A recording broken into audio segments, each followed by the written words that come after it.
क्या आपने कभी गौर किया है कि सावन के सोमवार में मांगी गई कुछ प्रार्थनाएं बहुत जल्दी पूरी हो जाती हैं? क्या यह सिर्फ संयोग है या इसके पीछे कोई ऐसी ऊर्जा काम करती है जिसे हम समझ ही नहीं पाते? आज मैं आपको आपको एक ऐसी मैनिफेस्टेशन प्रोसेस बताने जा रही हूँ जो ना सिर्फ आसान है बल्कि सावन के सोमवार की आध्यात्मिक ऊर्जा से जुड़ी हुई है। लेकिन इस वीडियो को बीच में मत छोड़िए, क्योंकि आखिर में मैं एक ऐसी छोटी सी गलती भी बताऊंगी जो लोग हर सोमवार करते हैं और उसी वजह से उनकी मैनिफेस्टेशन बार बार रुक जाती है। नमस्कार, welcome to divine manifestation hub. आज हम बात करेंगे कि सावन में आप क्या मैनिफेस्ट कर सकते हैं। ज़रा एक पल के लिए अपनी आंखें बंद कीजिए और खुद से एक सवाल पूछिए, क्या कोई ऐसी इच्छा जो आपने कई बार भगवान से मांगी लेकिन आज तक पूरी नहीं हुई? शायद अच्छी नौकरी, शायद आर्थिक सुख, शायद मन की शांति, या फिर कोई एक रिश्ता जिसकी आप आज भी दिल से कामना करते हैं। अगर आपका जवाब हाँ है तो आज का यह वीडियो आपके लिए। लेकिन आज मैं आपको कोई जादुई बात नहीं बताने वाली, ना कोई ऐसा टोटका जिसे करने के बाद अगले दिन चमत्कार हो जाए।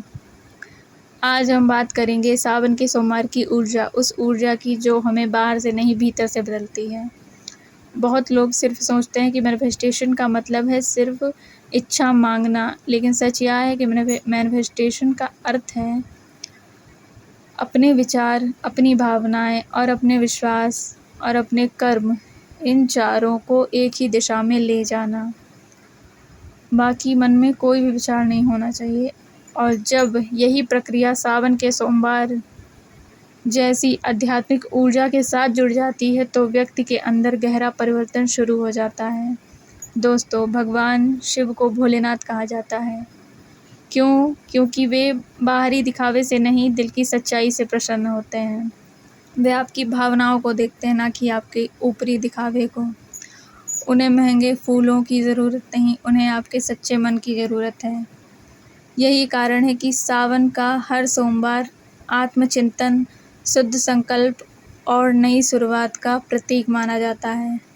लेकिन यहाँ एक बात बहुत कम लोग जानते हैं। लोग मंदिर तो जाते हैं, जल भी चढ़ाते हैं, व्रत भी करते हैं, फिर भी उनकी प्रार्थना अधूरी क्यों रह जाती है? क्योंकि उनके शब्द और कहते हैं और उनका मन कुछ और। वे कहते हैं, भगवान मुझे सफलता दीजिए, लेकिन अगले ही पल सोचते हैं शायद मुझसे नहीं होगा। वे कहते हैं मुझे अच्छा जीवन चाहिए, लेकिन पूरे दिन डर, तुलना और नकारात्मकता में जीते हैं। याद रखिए, ब्रह्मांड केवल शब्द नहीं सुनता, वह आपकी भावना को महसूस करते हैं। अगर आपके भीतर डर है तो वही ऊर्जा बढ़ती है। अगर आपके भीतर विश्वास है तो आपका विश्वास और मजबूत होता चला जाता है। इसलिए आज मैं आपको एक कुछ ऐसी मैनिफेस्टेशन जर्नी बताने जा रही हूँ जिसे करके आप अपना अंधविश्वास दूर कर लेंगे और अपनी मैनिफेस्टेशन को सक्सेसफुल कर सकते हैं। इसके लिए आपको 3 चीज़ों की ज़रूरत पड़ेगी: सच्चा मन, सकारात्मक भावना और भगवान शिव पर अटूट विश्वास। लेकिन शुरुआत करने से पहले एक छोटी सी बात, अगर आप अभी भी यह वीडियो देख रहे हैं तो इसे संयोग मत मानिए। कई बार जीवन हमें वही संदेश देता है जिसकी हमें सबसे ज़्यादा ज़रूरत होती है। हो सकता है यह वही समय हो जब आपको अपने जीवन की नई शुरुआत करनी हो। तो आइए आज के पहले सोमवार की यात्रा शुरू करते हैं।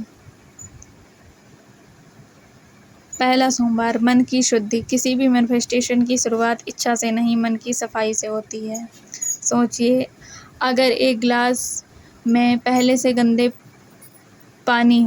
पानी भरा हो तो उसमें अमृत भी डाल दिया जाए, क्या वह शुद्ध रहेगा? बिल्कुल नहीं। ठीक यही नियम हमारे मन पर भी लागू होता है। अगर मन में क्रोध, ईर्ष्या, डर, पश्चाताप और लगातार नकारात्मक विचार भरे हैं तो नई सकारात्मक ऊर्जा टिक ही नहीं पाएगी, क्योंकि आपके नकारात्मक विचार आपकी सकारात्मक विचार पर हावी हो जाएंगे। अगर आप सच में चाहते हैं कि भगवान शिव आपकी हर मनोकामना को पूर्ण करें तो सबसे पहले आपको हर रिश्तों से अपने आप को आज़ाद कर शिव के सामने अपने आप को सरेंडर करना पड़ेगा। फिर देखिए कैसे आपके जीवन में कैसे कैसे चमत्कार होते हैं। वो इच्छाएं जो आपने कभी सोची थी वो सब अपने आप पूरी करनी पड़ेंगी भगवान को, क्योंकि आप उन पर ही निर्भर हो जाओगे। लेकिन ये सब आपको अपने सच्चे मन से करना पड़ेगा। फिर आपका ना कोई रिश्तेदार होगा, ना माता, ना पिता, ना भाई, ना बहन। आपको समझना पड़ेगा कि शिव ही मेरे माता हैं, शिव ही मेरे पिता हैं, शिव ही मेरे भाई हैं। हर रिश्ता आपको भगवान के साथ कोई रिश्ता बनाना पड़ेगा, तभी वो आपकी सारी इच्छाओं को पूरा करेंगे।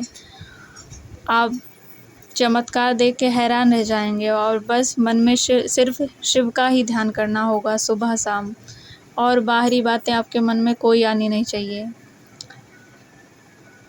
फिर भगवान शिव आपका हाथ थामेंगे और आपके जीवन के सारथी बन जाएंगे। फिर आपको भगवान से कुछ मांगना नहीं पड़ेगा, वो स्वयं आपकी हर इच्छा को पूर्ण करेंगे।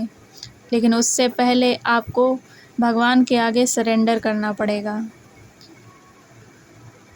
क्योंकि भगवान भी देखना चाहते हैं कि आपके अंदर कितना बल है, आप उनके लिए क्या क्या छोड़ सकते। और ये बात मैं आपको ऐसे ही नहीं बता रही, ये मेरे खुद के जीवन का अनुभव है।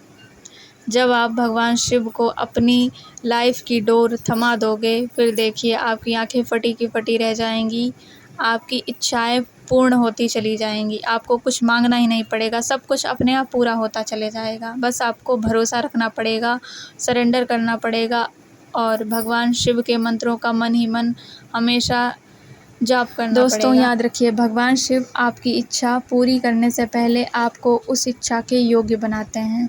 हो सकता है आज आपकी इच्छा का उत्तर अभी ना मिला हो आपको, लेकिन इसका मतलब ये नहीं कि कभी नहीं मिलेगा। विश्वास रखिए, हर सोमवार के साथ आपका मन थोड़ा और शांत होगा, आपका विश्वास थोड़ा और मजबूत होगा, और जब समय सही होगा वही भगवान शिव आपकी ज़िंदगी में वह बदलाव लाएंगे जिसकी आपने शायद कल्पना भी नहीं की होगी। आज जब आप इस वीडियो को समाप्त करें तो अपनी आंखें एक बार बंद करके बस इतना कहिए, हे महादेव, मैं अपनी हर चिंता, हर डर और हर इच्छा आपको समर्पित करती हूँ। मुझे सही समय पर सही मार्ग और सही परिणाम पर पूर्ण विश्वास है। हर हर महादेव। अगर आपने पूरे मन से यह संकल्प लिया है तो नीचे कमेंट में सिर्फ इतना लिखिए, ओम नमः शिवाय, मेरी मनोकामना पूर्ण हो चुकी है, हर हर महादेव। यह कमेंट केवल शब्द नहीं होगा, यह आपके विश्वास का संकल्प होगा। अगर आपको लगता है कि यह संदेश किसी ऐसे व्यक्ति तक पहुंचाना चाहिए जो इस समय कठिन दौर से गुजर रहा है, तो यह वीडियो उसके साथ ज़रूर शेयर कीजिए। हो सकता है आपका एक शेयर किसी के जीवन में उम्मीद की नई रोशनी जगा दे। और अगर आप ऐसे ही आध्यात्मिक, सकारात्मक और जीवन को बदलने वाले वीडियो सबसे ज़्यादा देखना पसंद करते हैं तो चैनल को सब्सक्राइब कीजिए, वीडियो को लाइक कीजिए और बेल आइकन को ज़रूर दबाइए। हम फिर मिलेंगे एक नई ऊर्जा, नए विश्वास और एक नई उम्मीद के साथ। तब तक मुस्कुराते रहिए, विश्वास रखिए और याद रखिए, जहाँ विश्वास होता है वहाँ मार्ग अपने आप बन जाता है। हर हर महादेव। ओम नमः शिवाय।